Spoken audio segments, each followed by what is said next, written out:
오늘은 다크호스라는 책을 가지고 갑자기 성공하는 사람들의 공통점에 대해서 이야기를 해보려고 합니다.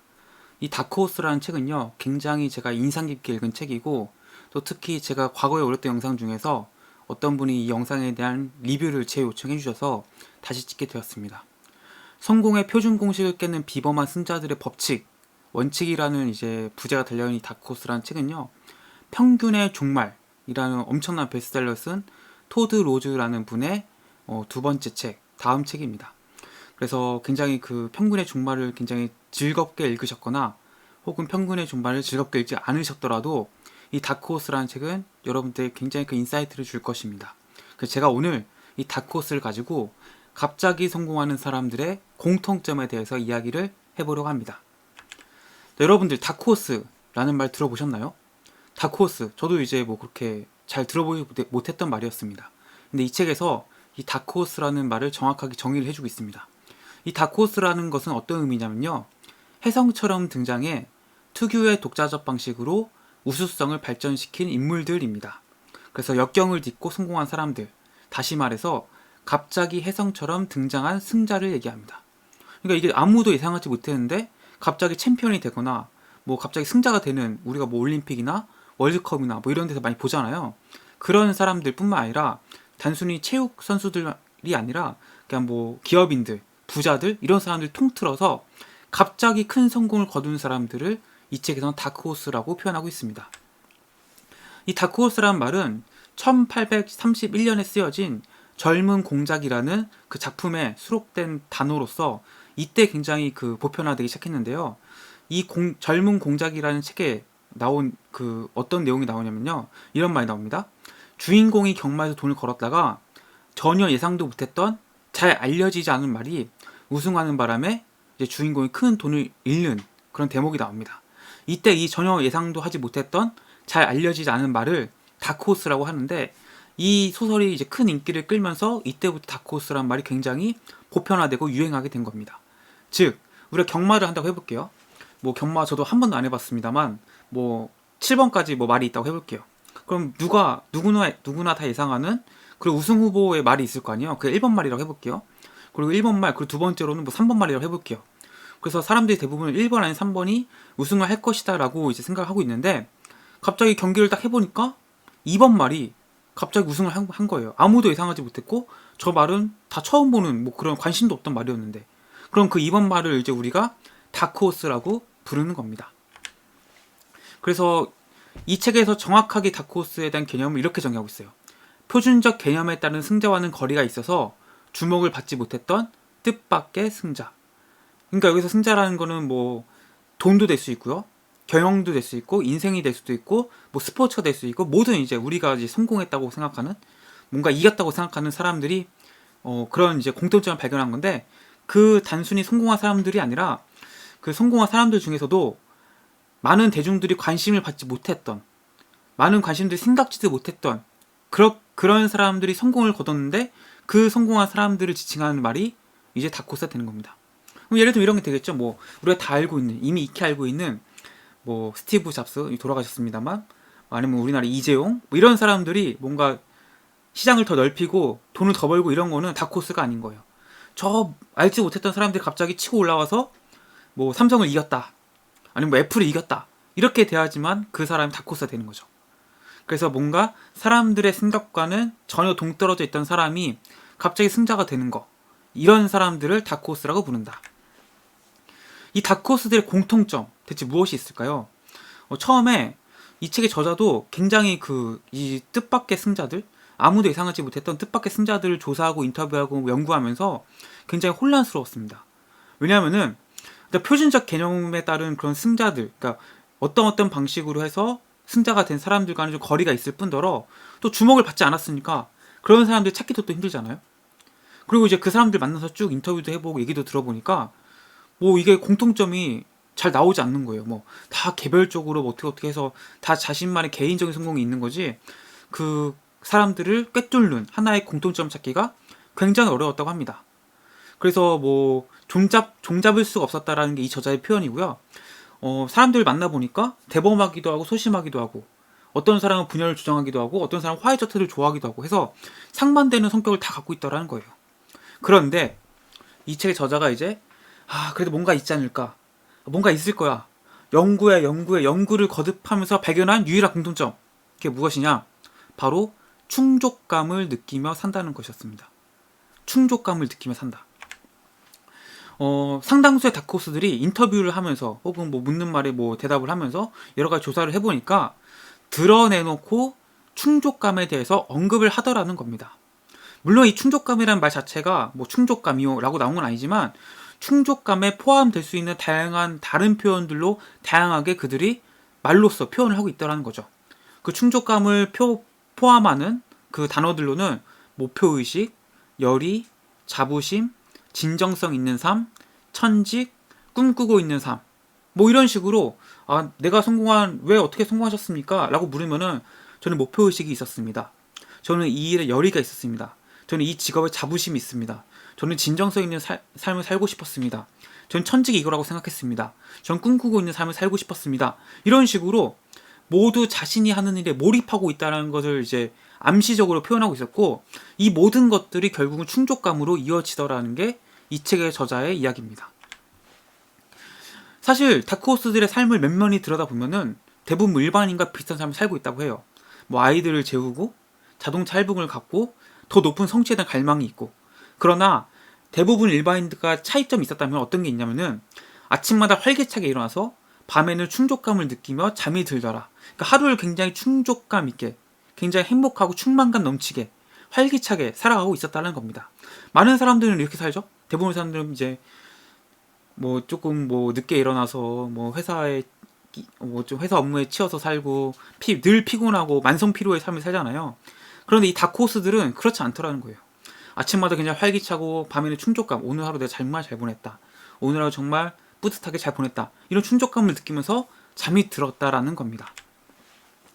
이때 토드 로즈가 발견한 것, 이런 충족감이 단순히 그 성공한 사람들의 우연의 일치가 아니었다고 얘기하고 있어요. 그러니까 뭐 A라는 다크호스, B라는 다크호스, C라는 다크호스, D라는 다크호스, 이 A, B, C, D가 우연의 일치로 모두 충족감을 느끼고 있구나, 이게 아니라 알고 봤더니 A, B, C, D들이, 그 다크호스들이 전부 다 이 충족감이라는 것을 선택하고 있었다라는 거예요. 선택하고 있었다. 그 A, B, C, D라는 다크호스를 선택하고 있으니까, 충족감을 선택하고 있으니까 어떻게 되죠? 충족감이 공통점으로 발견될 수밖에 없는 거죠. 이게 결코 우연의 일치가 아니라는 거예요. 처음에는 충족감? 충족감이 뭐 어떻게 뭐 성공하고 이어져? 충족감이 어떻게 뭔가 우수함, 탁월함, 뭐 인생의 성공을 이어질 수 있는 거야? 라고 생각할 수 있겠죠? 이 토드 로즈라는 이 저자도 마찬가지였어요. 처음엔 굉장히 당혹스럽습니다. 성공한 사람들을 좀 다 조사해봤더니, 인터뷰해봤더니 다 충족감을 얘기하고 있네? 근데 뭐 충족감을 느낀다고 뭐 돈을 더 잘 벌 수 있는 거야? 충족감을 뭐 느낀다고 더 일을 잘할 수 있는 거야? 우수한 성과가 이어질 수 있는 거야? 아무리 생각해도 잘 답이 떠오르지 않죠. 연결성이, 그 충족감과 우수한 성과, 탁월한 성과에 대한 연결고리가 잘 보이지 않죠. 저도 마찬가지예요. 이 책의 저자도 마찬가지고. 그랬더니 조사를 해봤더니 이 책의 저자가 발견한 답, 그게 무엇이냐? 바로 개개인성이었습니다. 개개인성이라고 하면 이제 뭐 개성 같은 게 되겠죠? 상대방과 나의 차이점, 나만이 갖고 있는 고유의 정체성, 이런 개개인성, 이런 걸 이제 개개인성을 하는 거죠. 이 충족감을 주는 환경은 개개인마다 다릅니다. 그쵸? 왜냐면은 저마다 관심사와 욕구, 희망이 다르기 때문에 그렇죠. 예를 들어서 저는 뭐 커피 한 잔에 좋은 책 한 권이면 삶에 굉장히 충족하고 충만감을 느낍니다. 너무 행복해요. 어떤 사람들은 책 그 지루한 거 뭐하러 보냐, 너무 지루하다, 삶이 재미없어, 지루하다 생각하시는 분 있을 수 있잖아요.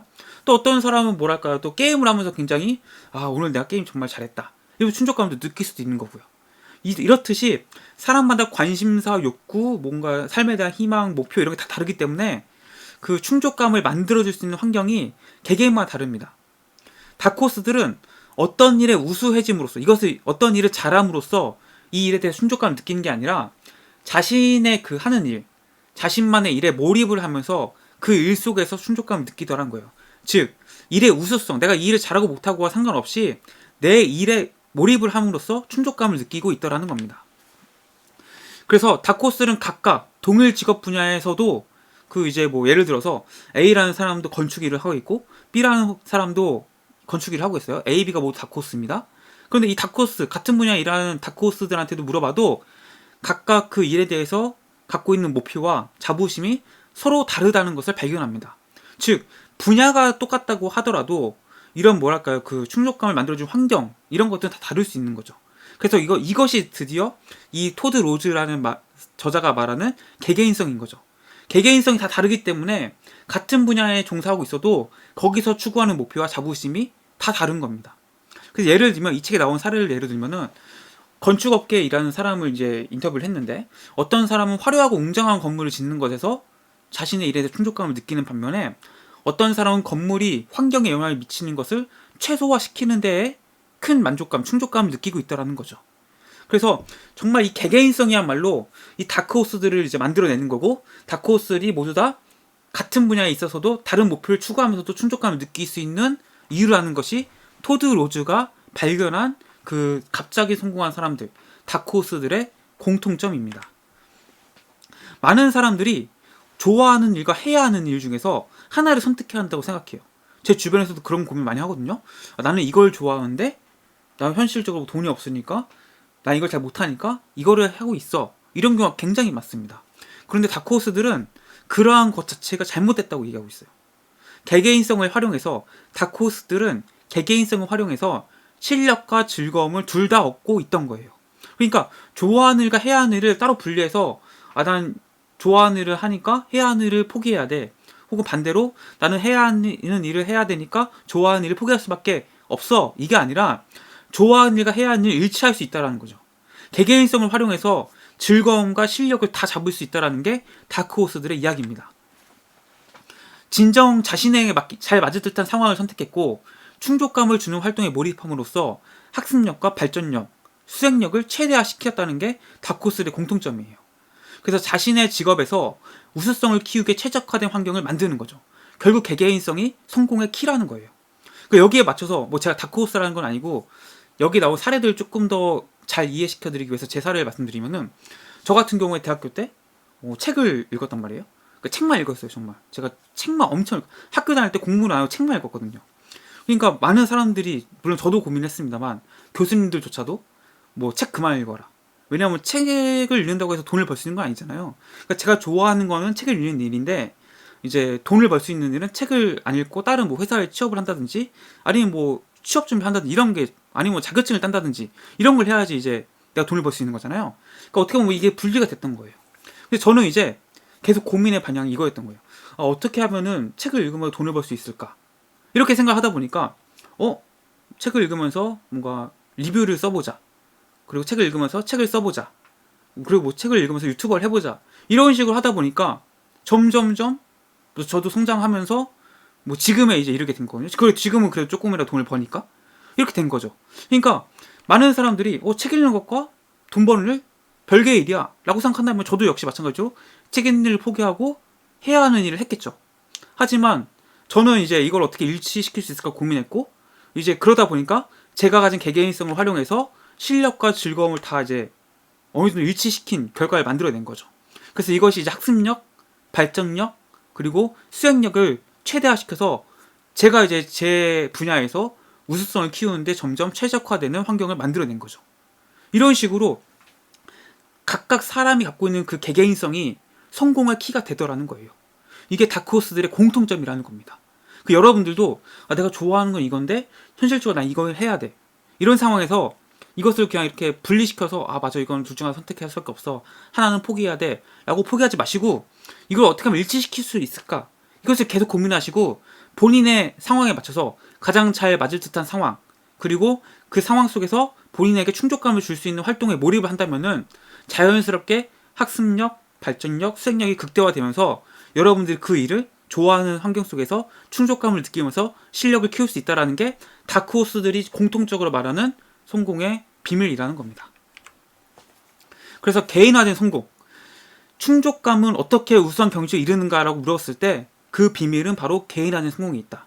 즉 충족감과 우수성을 모두 누리는 삶을 선택해야 하지만 우리는 결국은 개인화된 성공을 거둘 수 있다고 이 책의 저자는 얘기하고 있습니다. 그러면은 현재 우리 사회의 문제점은 무엇일까요? 이런 개개인화된 성공을 가로막고 있는 우리 사회 현실에 대해서 한번 얘기를 해볼게요. 우리 사회, 뭐 우리나라뿐만 아니라 모든 사회, 전 세계의 공통점입니다. 표준화된 계약이 있죠. 뭐 우리가 취업을 할 때도 그렇고요, 직장에 일할 때도 그렇고요, 어떤 일을 할 때는 다 표준화된 게 있습니다. 그래서 우리 사회는 뭔가 표준화를 굉장히 좋아하죠. 그래서 이 표준화된 계약하에서 우리는 사실은 조금만 재능을 증명하면은 기회를 잡을 수 있습니다. 내가 공부를 열심히 해서 좋은 대학에 간다든가, 내가 공부 열심히 해서 뭐 로스쿨이나 의학전문대학원 아니면 전문 자격증을 따면은 뭐 돈을 많이 벌 수 있는 그런 기회들을 사회에서 보장을 합니다. 그래서 이 표준화된 계약이 이루어지는 사회 속에서는 누구나 노력을 하면은 자신의 재능을 증명하면은 기회를 잡을 수 있다는 장점이 있습니다. 그래서 내가 뭐 아버지가 누구든 뭐 어머니가 계시든 안 계시든 의사, 변호사, 뭐 경영 컨설턴트, 대기업의 임원, 교수가 되는 데는 아무런 지장이 없습니다. 왜? 내가 노력해서 내 재능만 보여주면 되니까. 근데 이 표준화된 계약사에서는 어떤 이제 시스템이 작동을 하냐면요. 같은 수업을 듣고 더 좋은 성적을 내야 돼요. 또 같은 시험을 치르되 더 높은 점수를 얻어야 되고, 또 같은 졸업장을 취득하되 더 좋은 대학에 다녀야 합니다. 이게 표준화된 계약 사회에서 승자가 되는 법이에요. 그러면은 한마디로 이걸 정리해 보면은 남들과 모두 똑같이 하되 더 뛰어나야 하는 게 우리 사회가 요구하는 우리의 성공의 조건이 되는 거죠. 남들과 똑같이 해. 그리고 너 여기서 탁월한 성과를 내면 돼. 그럼 너는 이 사회에서 승자가 될 수 있고 성공할 수 있어. 라고 말하는 거죠. 이 사회에서는, 이런 표준화 계약이 성행하는 사회에서는 개인의 성공을 굉장히 단순화합니다. 그래서 선형적으로 판단해요. 선형적으로. 그러니까 일직선으로 판단을 한다는 거죠. 그래서 얼마나 누가 더 높이 올랐는가, 그리고 또 더 높이 오른 사람이 그 덜 오른 사람보다 더 행복할 것이다라는 걸 전제로 합니다. 그러니까 더 10억을 가진 사람은 100억을 가진 사람보다 불행한 거고, 100억을 가진 사람은 1000억을 가진 사람보다 불행한 거예요. 이걸 거꾸로 얘기하면은 내가 1000만 원 가졌을 때보다는 1억을 가졌을 때가 더 행복하고, 1억을 가졌을 때보다는 10억을 가졌을 때, 100억을 가졌을 때, 1000억을 가졌을 때 더 행복하다라는 게 우리 사회, 이 표준화된 계약 사회의 그 암묵적 룰이라는 거죠. 그래서 연예인들이라든지 뭐 해외 뭐 헐리우드 배우가 나는 너무 내 삶이 만족스럽지 않다, 내 운명이 너무 불만스럽다라고 얘기하면은 대중들이 동정을 보내지 않습니다. 너는 그렇게 성공했는데 무슨 너가 불행하냐, 너가 무슨 어렵다고 얘기하냐, 삶이 만족스럽지 못하고 얘기하냐, 이런 식으로 냉소적인 태도를 보입니다. 그렇죠? 우리나라 사회도 많이 일어나죠. 어떤 연예인이 뭐 어렵다고 하면은, 내가 좀 불행하다고 하면은 너가 뭐 배불러서 그렇다, 연예인 걱정할 필요가 없다, 뭐 이런 얘기 많이 하죠. 그러니까 동정을 보내지 않는 거예요. 이게 선형화된 사회, 표준화된 계약이 성행하는 사회에서는 이게 우리가 암묵적으로 인정을 하고 있는 거예요. 나보다 더 돈을 많이 번 사람은 나보다 더 행복할 것이다, 나보다 더 큰 성공, 경제적 성공을 거둔 사람은 나보다 행복할 것이라는 게 암묵적으로 다 그냥 인정하는 거예요. 그러니까 나보다 잘나 보이는 사람들이 그런 불만스러운 말을 내뱉으면은 이거를 동정하지 않고 공감하지 못하고 냉소적인 태도를 보이는 거죠. 개인의 성취감이 철저히 무시되는 겁니다. 그 돈의 여부와 상관없이, 돈의 액수와 상관없이 그 일을 하면서 뭔가 개인이 느끼는 뭔가 만족감, 충족감, 성취감은 다 다를 수 있거든요. 그런데 우리는 그 돈의 보수, 그 일의 보수에 따라서 만족감과 성취감, 그리고 뭔가 충족감을 다 그 액수로 측정을 하는 거죠. 그러니까 100만 원 받을 때면 1000만 원 받을 때 더 충족이 높다고 생각을 하는 거죠. 하지만 이런 식으로 개인을 무시하는 인재 육성 시스템에 순종하는 태도는 결국 모두에게 심각한 뒤탈을 일으킵니다. 사람이 진정성 있는 삶이 아니라고 깨닫는 순간 자기 성찰적 위기가 찾아오거든요. 내가 이렇게 미친 듯이 달려가지고 뭐 10억, 100억을 벌었는데 내 인생에 이제 허무하게 느껴지는 거죠. 이렇게 모두 다 이렇게 하면은 다 잘 살 거라고 얘기해서 내가 진짜 열심히 앞만 보고 달렸는데 막상 다 목적지 달성하니까 허탈감, 무력감, 이런 감정이 느껴오는 거죠. 그래서 우리가 성공하는 사람들 중에서 뭐 공황장애라든지 우울증이라든지 뭐 불안장 이런 거 느끼는 사람 많잖아요. 그런 분들 어떻게 보면 이 자기 성찰적 위기가 찾아온 거예요. 그리고 이때 이런 것들 경험한 사람들이 이 자기 성찰적 위기가 찾아왔을 때 인생의 터닝 포인트를 맞이합니다. 그래서 여러분들이 이 다크호스라는 책을 통해서 우리가 굉장히 그 표준화된 성공 그 사회에서 살아가고 있구나, 그리고 그 성공을 이루는 길에 대해서 굉장히 표준화된 공식이라든지 표준화된 방법이다 생각하는구나, 이렇게 생각하는 경우가 많은데 이 생각을 뒤집으셔야 됩니다. 이제 성공의 공식이 바뀌었고 이제는 이런 표준화된 뭐 성공 루트가 아니라 이제는 개개인성에 집중해야만 더 많은 성공의 길이 찾아오고 우리가 더 쉽게, 더 행복해하면서 성공할 수 있다고 얘기하고 있습니다. 여러분들, 성공하는 사람과 실패하는 사람 차이가 있다는 건 분명 아시죠? 근데 그 차이를 구체적으로 아시나요? 이 다크호스라는 책은요, 표준화된 성공에서 벗어난, 그러니까 누구나 다 성공할 거라고 생각했던 사람들이 아닌 남들이 보기엔 갑작스럽게 성공한, 혜성처럼 나타나서 뭔가 성공한 것처럼 보이는 그런 사람들이 어떻게 성공했는지에 대해서 연구한 책입니다. 그리고 이 책의 저자는 토드 로즈라는 사람으로서 평균의 종말이라는 엄청난 책을 쓰신 분이고요. 또 실제로 이 책 역시 굉장히 인사이트가 넘칩니다. 그래서 오늘 이 책을 가지고 성공한 사람들과 실패한 사람들의 그 생각에 대해, 시간에 대한 생각이 어떻게 차이가 나는지 여러분들이 그걸 아신다면은 아마 여러분들이 오늘 여러분들이 꿈꾸시는 삶을 살아가는 데 있어서 조급해 하지 않고 한 발짝 한 발짝 나아가시면서 아마 행복하게 꿈을 이루실 거라 저는 확신합니다. 오늘 이야기 한번 해보도록 하겠습니다. 네, 다크호스의 시간은 상대적이다. 이 말을 딱 듣는 순간 여러분들 뭔가 좀 와닿는 게 있으신가요? 다크호스의 시간 상대적이라고? 아마 그렇게 확 와닿는 건 아닐 거예요. 제가 좀 더 설명을 좀 해볼게요. 다크호스형, 그러니까 갑작스럽게 성공한, 아무도 성공할 거라 생각하지 않았던 사람들의 그 성공 비밀은 바로 상대적 시간 인식에 있었습니다. 우리가 이제 흔히들 생각하잖아요. 발전의 속도. 그러니까 내가 뭐 A에서 B로 가는데 A에서 B가 되는데 성장을 한다고 우리가 보통 얘기하잖아요. 자기개발도 마찬가지고요. 근데 그 발전의 속도가 실패한 사람과 다크호스들, 즉 성공한 사람의 차이가 굉장히 극명하게 드러났다는 거예요. 그러니까 이제 다크호스들은 개개인이 추진하기로 한 기회와 전략에 따라서 결정을 했다라는 거예요. 이 말 어렵죠? 아마 어려우실 거예요. 근데 다크호스형, 그러니까 즉 성공한 사람의 얘기가 아니라 진짜 일반 사람들의 얘기를 들으시면은 이게 그 말이구나 아실 거예요. 개개인이 추진하기로 한 기회와 전략에 따라 결정한다. 일단 이 부분만 한 번 더 들으시고요. 이런 얘기입니다. 우리가 지금 빨간 깃발에서 보라색 깃발로 이동을 한다고 해볼게요. 빨간 깃발에서 보라색 깃발로 이동을 합니다. 여기서 우리가 선택할 수 있는 저 바위들을 골라서 갈 수 있는, 도달할 수 있는, 보라색 깃발에 도달할 수 있는 방법은 진짜 많겠죠. 왜냐하면 돌이 굉장히 많으니까 아마 수백 가지, 수천 가지 될 수도 있어요. 근데 많은 사람들이 이제 사회에서 가라고 하는 그 최단거리 루트가 있다라는 거죠. 뭐 여기서 이 그림을 예를 들어보면 제일 밑에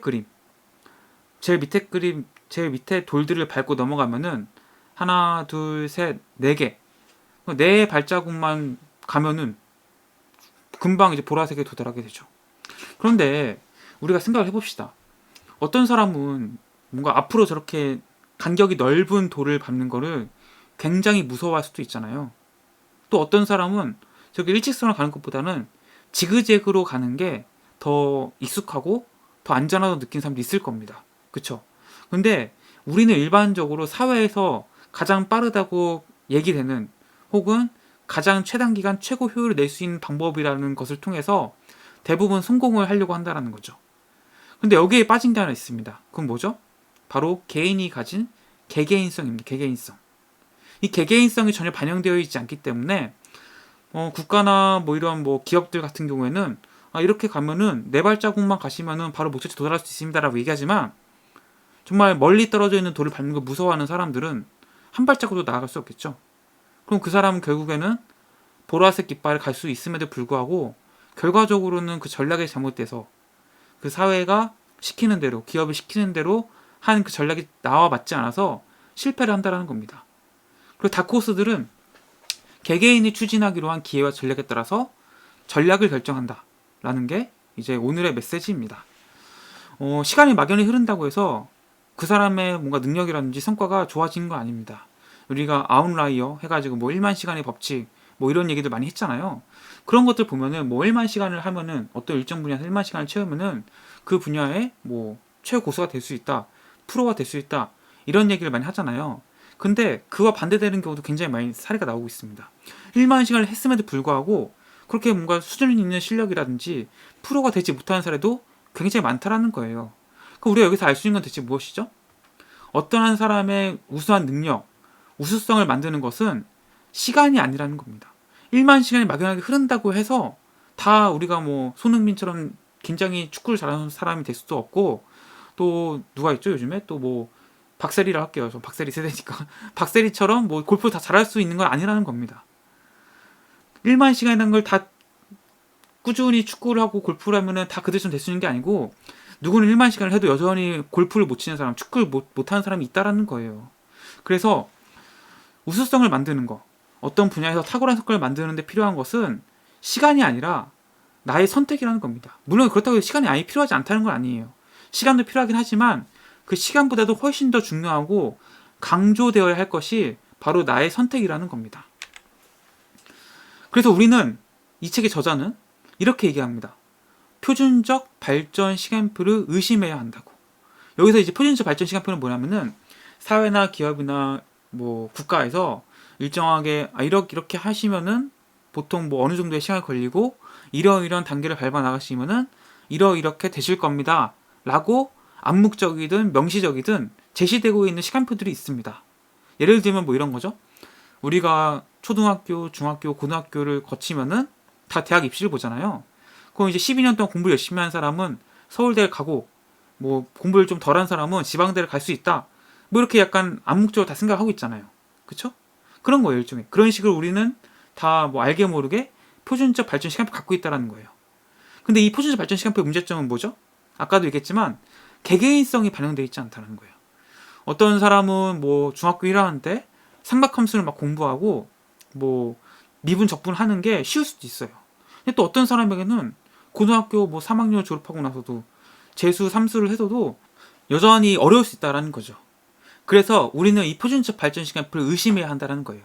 여기에는 개개인성이 전혀 반영되어 있지 않기 때문에. 그러면은 잘못된 표준 발전 시간표의 대표적인 질문들을 제가 말씀드릴게요. 아마 여러분들 이 질문 들으시면 이런 게 표준적 발전 시간표구나 라는 거 화가 안 하실 거예요. 이런 질문들 많이 들어보셨죠. 뭐 테니스를 마스터하려면 평균적으로 얼마나 걸릴까? 좀 다른 얘기를 하면은 뭐 영어를 마스터하려면은 평균적으로 얼마나 걸릴까? 내 수학 진도는 왜 다른 애들보다 늦을까? 여기 보시면은 어떤 분야를 마스터하는데 표준화된 시간이 있다고 생각을 하는 거예요. 그래서 이제 6개월 정도 하면은 누구나 다 테니스 마스터 할 수 있다, 이런 전제가 깔려 있는 거죠. 하지만 개개인성에 따라 능력이 다 다르잖아요. 성격도 다르고 능력도 다르기 때문에 사실 뭐 6개월이든 1년이든 이거 한다고 해서 일정 수준에 오른다고 장담하기는 어렵습니다. 그쵸? 내 수학 진도는 왜 다른 애들 늦을까? 이것도 마찬가지죠. 내가 늦을까라는 것은 어떤 기준이 있다는 거예요. 다른 애들이란 것은 여기서 말하는 다른 애들은 나를 제외한 모든 학생들이죠. 그러니까 평균화된 학생들을 의미하는 거예요. 그 학생들보다 내가 못하니까 나는 왜 늦지? 라고 생각하는 거죠. 사실 내 관점에서 보면은 내가 늦은 게 아닌 거죠. 나는 그냥 지금 이 단계를, 이 문제를 그냥 풀고 있을 뿐인 거죠. 근데 다른 친구들과 혹은 국가에서 제시한 커리큘럼과 비교를 해보니까 내가 지금이면은 이 정도 수를 이해하고 있는데 아직 여기까지 못 닿았네, 여기까지 미처 이해하지 못하고 있네, 이러니까 늦다고 생각하는 거죠. 근데 이런 것들은 모두 다 표준적 발전 시간표에 해당하기 때문에 나라는 요소, 나라는 특성, 나라는 개성이, 나라는 정체성이 전혀 반영되어 있지 않다라는 거죠. 그러니까 이거를 무조건 따라갈 수 없는 거죠. 왜? 우리는 각기 다른 개성을 타고 태어난 사람들이니까. 그 개성들이 반영돼서 맞춤형으로 시간표를 짜주고 커리큘럼 제시된 게 아니라 그냥 국가에서 딱딱딱 해가지고 이렇게 하면 됩니다라고 알아서 짠 거죠. 그러니까 이런 것들이 잘못됐다라고 얘기하고 있는 거예요, 이 책의 저자는. 그 우리가 해야 하는 질문 대체 무엇일까요? 그 우리가 해야 하는 질문, 그것은 바로 이것이 내게 맞는 전략일까? 이거라는 거예요. 구체적으로 좀 예를 들어볼까요? 영어를 6개월 만에 마스터한다? 내가 영어를 6개월 만에 마스터할 수 있을까? 내가 일반적으로 언어에 대한 능력이 좀 떨어지는 편이니까 나는 2년, 3년이 더 걸릴 수도 있겠다, 이렇게 생각할 수 있는 거죠, 충분히. 또 예를 들어서 내가 뭐 테니스를 배우는데 테니스를 뭐 테니스 프로 선수한테 배우는 거랑 뭐 친한 사람한테 배우는 거랑 했을 때 나는 낯을 많이 가리는 성격이면은 처음 보는 프로 테니스 선수한테 배우는 것보다 좀 주변에 잘한다는 친구한테 배우는 게 훨씬 더 단기간에 테니스 실력을 높이 올릴 수 있는 방법이 될 수 있겠죠. 그러니까 이런 식으로 다 전략이 달라질 수 있습니다. 그렇기 때문에 우리가 해야 되는 질문은 남들보다 내가 얼마나 늦냐 빠르냐, 이걸 마스터하는데 얼마나 걸리냐, 이게 잘못, 이건 아닌 거고요. 내가 질문을 해야 되는 거는 이것이 나에게 맞는 전략일까? 이것을 물어봐야 된다는 거죠. 표준화된 계약은 상황에 따라서 결정되는 식의 상대적 시간을 외면하고 목적지를 의식하며 끝까지 버티는 식의 표준화된 시간을 강요합니다. 나는 이 사람보다 조금 테니스를 배우는 게 늦을 수도 있고 영어를 배울 수 있는 늦을 수 있는데 이런 상대적 시간을 외면하고 영어를 6개월이면 돼. 이 영어 단어는 3개월 외울 수 있어. 이런 식으로 표준화된 시간을 강요하고 있다는 거예요. 목적지를 향해서. 그 목적지는 뭐 영어 마스터, 영어 단어 몇 개 암기, 뭐 수학 뭐 어디까지 마스터 이런 것들이 되겠죠. 그래서 우리는 이 표준화된 계약에 우리를 맞추지 말라는 거예요.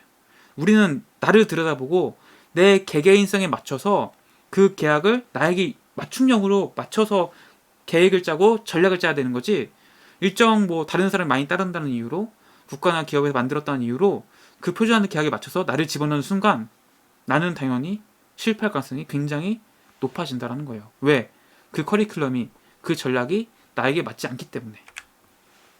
그래서 자신의 속도에 맞춰서, 내 커리큘럼에 맞춰서, 내 개개인성에 반영된 커리큘럼에 맞춰서 독자적인 선택을 하면은 이제 시간은 중요하지 않습니다.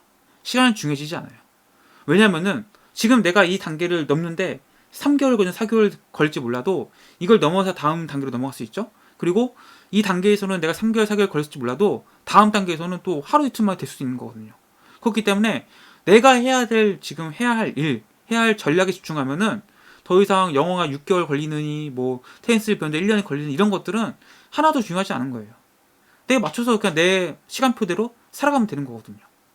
그래서 이렇게 살아갈 경우에 어떻게 되느냐, 내가 그 목적지를 향해서, 목표를 향해서 한 걸음 한 걸음 나아가는 그 걸음마다 충족감이 최대화되고, 그 충족감이 최대화되면서 우수성을, 탁월성을 키워나가는 속도도 최대화되는 겁니다.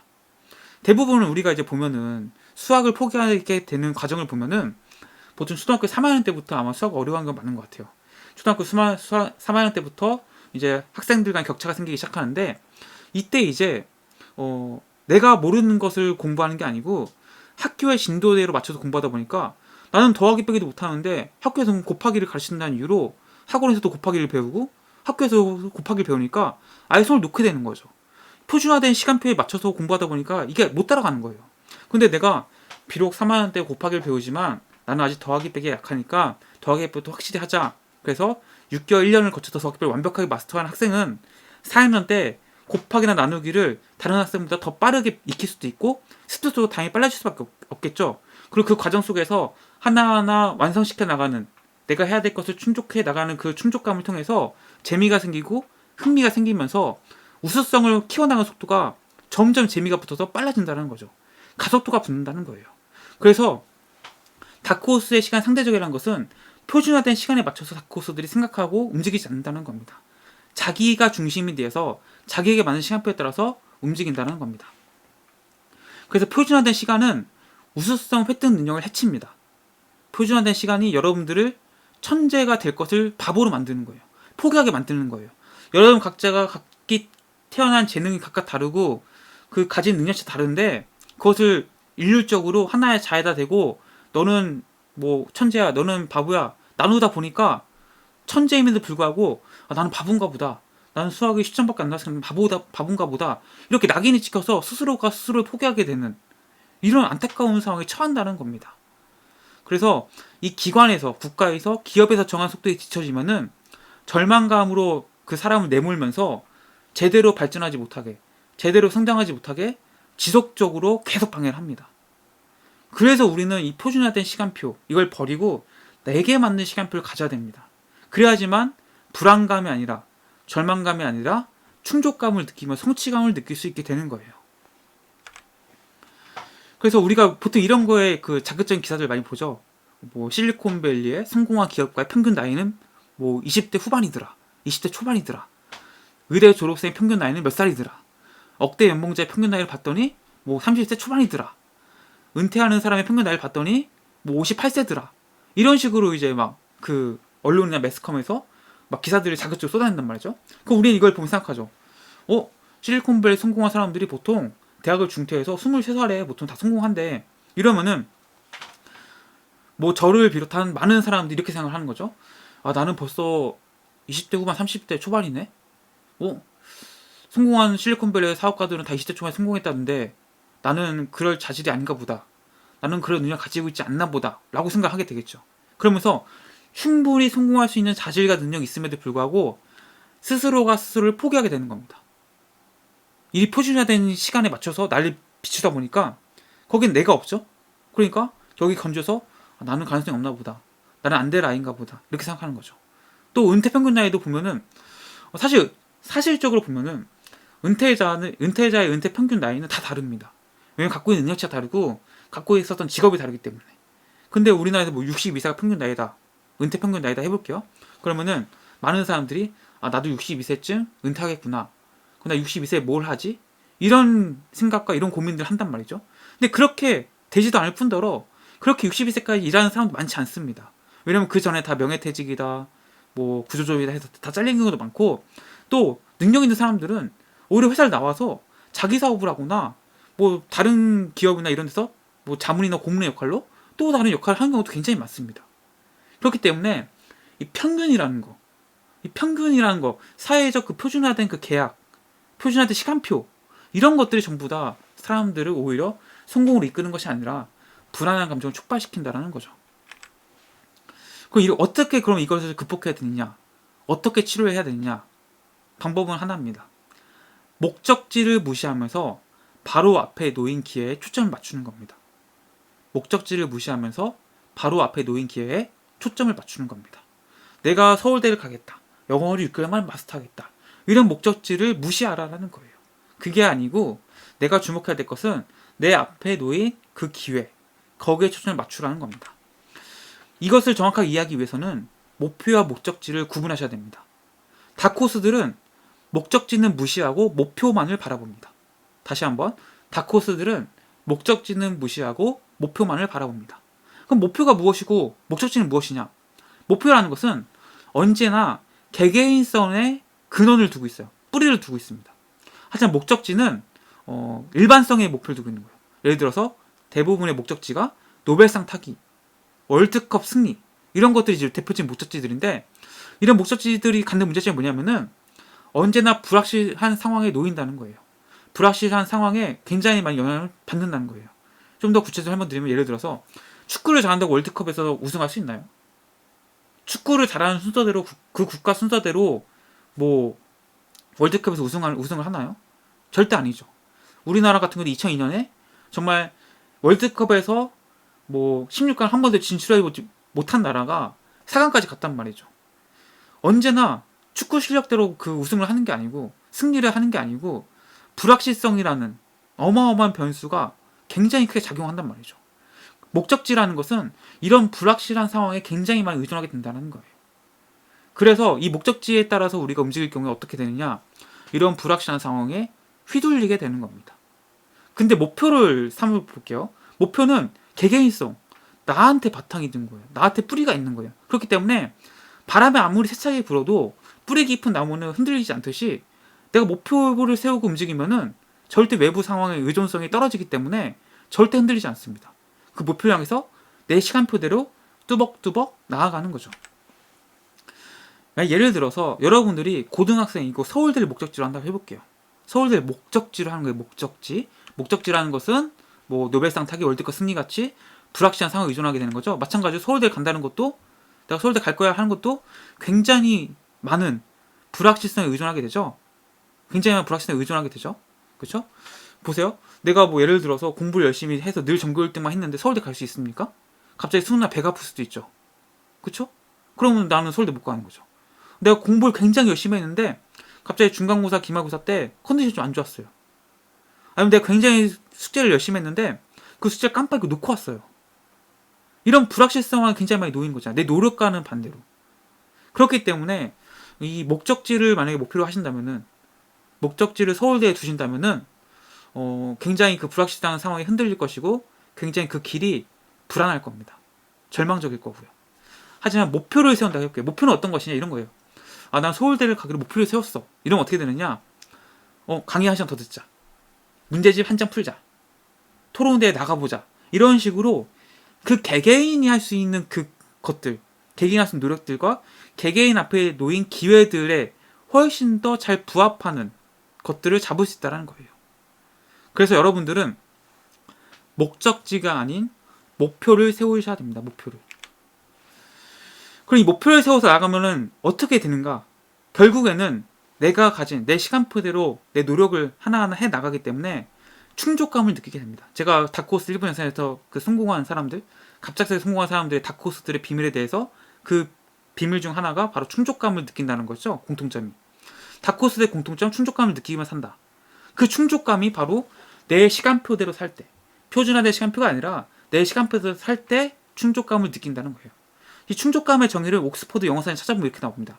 잠재력을 한껏 끌어냄으로써 얻게 되는 만족감이나 행복. 어떻게 잠재력을 끌어낼 거예요? 그것은 다크호스들한테 물어본 게 이렇게 대답을 했습니다. 가장 관심 있는 일을 더 잘하면 된다. 이 가장 관심 있는 일, 이게 일반적일 수 있나요? 이건 지극히 개인적인 거죠. 제 관심사와 여러분의 관심사는 다를 겁니다. 각자가 관심이 있는 그 가장 관심이 있는 일에 대해서 더 잘하면 된다는 거예요. 그러면은 자연스럽게 충족감을 느끼게 될 거고, 충족감을 느끼면서 잠재력이 폭발하고, 그러면서 내 만족감과 행복감이 극대화되면서 그런 시간도 더 늘려나가겠죠. 그건 자연스럽게 그 시간이 누적되면서 우수하게 되는 겁니다. 탁월성을 확보하게 되는 거예요. 그래서 여기서 보면 이제 더 잘한다는 표현이 있죠. 관심이 있는 일을 더 잘하면 된다. 더 잘한다는 거. 결국은 이것은 개인적 우수성의 정상을 향해 가는 과정이다. 그래서 정리해드리면 다크호스형 사고방식은 어떻게 성공하느냐. 결국에는 자신의 전략을 알고요. 목적지를 무시하는 겁니다. 목적지를 무시하고 목표에 관심을 갖는 거죠. 그럼 자신의 전략과 목표가 만나면은 내가 그 목표를 달성할 수 있는 전략들을 선택해서 나아가는 거죠. 그럼 그 과정 속에서 자연스럽게 성취를 하게 되고 그 과정 속에서 충족감을 느끼게 되는 겁니다. 충족감이 축적되면은 나는 점점 그것을 더 많이 하게 되고요. 그 시간들이 축적되고 시간이 지나면서 점점 나는 더 우수하게 되고 더 탁월하게 되는 겁니다.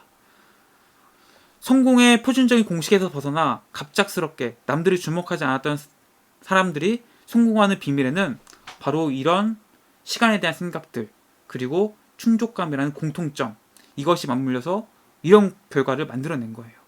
그래서 여러분들이 성공을 하고 싶다라고 생각이 드신다면은 지금부터 여러분 자신에게 굉장히 많이 집중하셔야 됩니다. 여러분에서부터 모든 게 시작이 되셔야 돼요. 남들이 말하는 거 흔들리시면 안 되고, 남들한테 뭔가 자문을 요구해서 그게 중심이 되면 절대 안 됩니다. 그건 성공할 수가 없습니다. 한 가지 이 책에서 뒷부분과 재미있는 얘기가 나오는데요. 표준화된 계약을 운영하는 국가의 공통점에 대해서 얘기를 합니다. 그러니까 우리가 같이 뭐 수능이라든지 뭐 일정하게 뭐 국가별로 다 체계가 잡힌 국가들은 다 이런 것들이 있잖아요. 이런 표준화된 계약을 운영하게 되는데 그 국가들 공통점을 보면은 한 가지 전제를 하고 있다는 겁니다. 그 전제라는 게 대체 무엇이냐? 재능, 인재는 흔치 않다라는 가정을 하고 있다는 거예요. 재능은 흔치 않다라는 가정. 그러니까 재능이나 인재는 흔치 않기 때문에 다 그냥 재능이 없다고 보고 그냥 그런 표준화된 계획을 짜버린 거예요. 그러니까 그렇게 짰기 때문에 이미 재능화된 인재, 재능이 있는 인재, 이런 사람들은 그 계획이 맞을 리가 없죠. 왜냐면 이거는 없다는 걸 전제로 하고 만드는 거니까. 인간의 개개인성을 완전 부정해버린 거니까. 근데 여러분 다 아시잖아요. 사람은 각기 다를 뿐 각각의 잠재성과 능력, 이미 재능은 다 타고난다는 걸 알고 계시잖아요. 그러니까 이 표준화된 계약을 운영하는 국가들, 표준화된 시간표가 사람을 완전히 망치게 만드는 겁니다. 그래서 여러분들이 만약에 성공하고 싶으시다면은 사회가 하는 말, 국가가 하는 말, 이런 거에 휘둘리고 뭐 그렇게 하지 마시고 여러분들 자신에게 집중하십시오. 여러분들 개개인성에 집중하십시오. 그래서 목적지보다는 목표를 추구하시고요. 개개인에 맞춘 나에게 맞는 전략을 선택해가면서 하루하루 충만감을 느끼시는 하루를 보내시면서 열심히 살아가시면서 더 잘하고자 하는 노력을 하신다면은 여러분들은 남들이 뭐 너가 어떻게 성공을 해, 아무도 나를 성공한다고 생각하지 않을지 몰라도 결국에 끝내는 내가 성공하게 된다라고 이 다크호스의 저자 토드 로즈는 얘기하고 있습니다. 네, 다크호스에 대한 제가 리뷰에 대한 요청이 있어가지고 제가 다시 한번 리뷰를 했고요. 정말 이 다크호스라는 책은 여러분들 꼭 한번 보십시오. 정말 좋은 책입니다. 그래서 저도 이제 두고두고 계속 읽는 책이기도 하고, 여러분들 모두는 각자 재능이 있습니다. 성공할 가능성이 충분히 타고나신 분들이에요. 그렇기 때문에 자신의 가능성을 믿고 자신을 중심으로써 삶을 하루하루 충만하게 살아가신다면 아마 성공하실 거라 저는 확신합니다. 네, 여러분 제 영상이 도움이 되셨다면 구독과 좋아요 눌러주시면 감사하겠습니다. 고맙습니다.